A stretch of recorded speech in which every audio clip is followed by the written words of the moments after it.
ตลาดนาขามโอ้โหดีว่ะเฮงเดี๋ยวเฮงยกเรามาเจอบาทนี่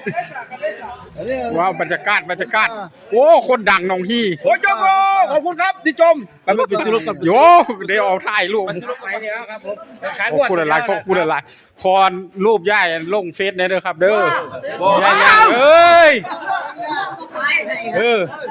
โอ้กำนันกับมามีแต่ของเท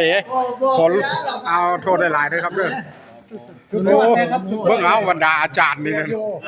บรรดาอาจารย์ทั้งหมดเลยน้องมีน้องนี่มดเด้อโอ้ท่าอยู่เอาคนขอรูปคนลงเฟซเนี่ยเด้อครับเด้อโอ้เบิ่งเอาหน้าตาลูกผีมันลักลีแถวนี้ทีมงานตลาดบ้านนาขามดูนั่นยังไม่ชิโร่เลี้ยงขนมแน่เอ้ยฮะนี่สักบาทห้าลงมาตลาดนี่พอดีอยากกินต้มด้วยกินต้มบ่มีลงนะขี้ตมบ่มีซา